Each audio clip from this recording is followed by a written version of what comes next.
ब्रह्मास्त्र किसी की 10 साल की मेहनत है। डायरेक्टर अयान मुखर्जी ने इसे लिखने में और फिल्माने में 10 साल लगा दिए। ऑब्वियसली क्योंकि ये स्पेशल इफेक्ट्स से भरपूर है तो वक्त लगना ही था। तो क्या ये अयान मुखर्जी के 10 साल की मेहनत जाया गई, या क्या ब्रह्मास्त्र हिंदी सिनेमा की कल्ट मूवीज में से एक होगी?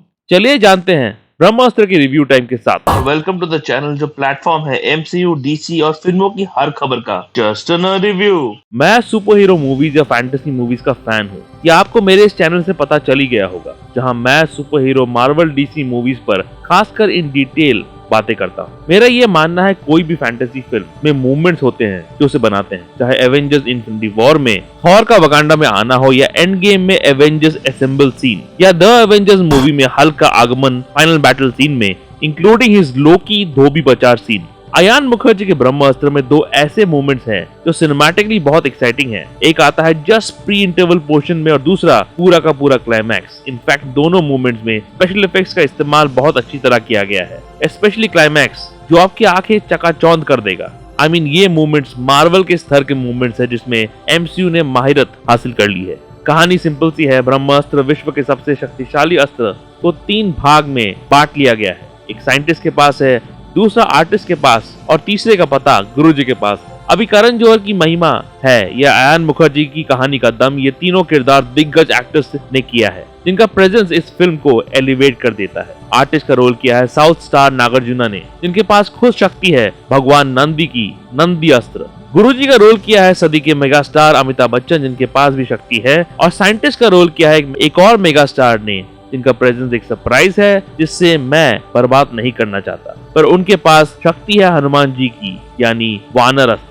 टॉप विलन जिसे लीड कर रही है मोनी रॉय, पर असली विलन वो नहीं है, कोई और है। उसका रिवील भी आपको फिल्म देखने पर ही पता चलेगा। उनको चाहिए ब्रह्मास्त्र, और रणबीर का किरदार एक मिस्टिकल पावर के साथ पैदा हुआ है। आग को कंट्रोल कर सकता है। उसने बचपन में अपनी माँ को आग में खो दिया था। उसकी माँ का रोल जिस एक्ट्रेस ने किया है, अगर आप गौर से देखें तो आपको पता चल जाएगा ये डीप आंखों वाली कौन है। ये कहानी है अयान के अस्त्रवर्ष के पहले पार्ट। अब ऐसा नहीं है कि ब्रह्मास्त्र परफेक्ट है, कुछ कमियां हैं जो होनी ही थी। इतनी लंबी फिल्म, ऑलमोस्ट 3 घंटे की फिल्म है। हिंदी फिल्म मेकर्स को ये सीखना होगा कि छोटी फिल्में कैसे बनानी है। मेरी सबसे बड़ी प्रॉब्लम थी आलिया भट्ट के किरदार की। आलिया का काम अच्छा है, पर किरदार थोड़ा लोचे वाला है। इस किरदार का लॉजिक समझ में नहीं आया। ये एक अनजान इंसान जिसे दौरे पड़ते हैं, उस पर इतनी जल्दी भरोसा कैसे कर लेती है? पहले तो मुझे लगा कि कुछ अल्टीरियर मोटिव्स हैं इनका, वरना ऑल्सो लव स्टोरी वाला ट्रैक और छोटा होना चाहिए था। दम नहीं लगा इस लव ट्रैक पर, जो सरप्राइजिंग है क्योंकि ये फिल्म उस डायरेक्टर की है जिसने इससे पहले 2 कल्ट लव स्टोरीज बनाई है।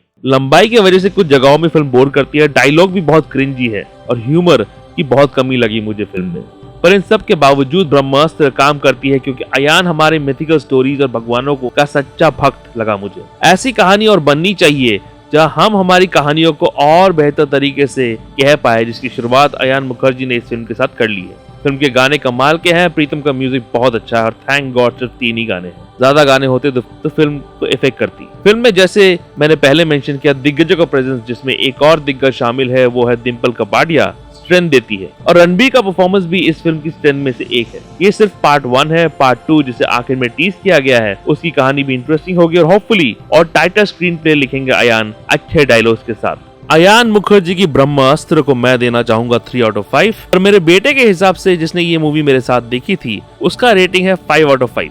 ब्रह्मास्त्र जरूर देखिएगा एक बार। ऐसी कहानी हमारी कल्चर और मिथिकल बिलीफ पर आधारित बहुत कम बनती है। ये फिल्म हमारे भगवानों को और खूबसूरत तरीके से प्रस्तुत करती है। स्क्रीन प्ले थोड़ी और क्रिस्प होती और लेंथ थोड़ा और छोटा होता और ह्यूमर थोड़ा और होता तो मजा आ जाता। लाइक सब्सक्राइब का बटन दबा लो अगर आपको और ऐसे रिव्यूज देखने हैं तो।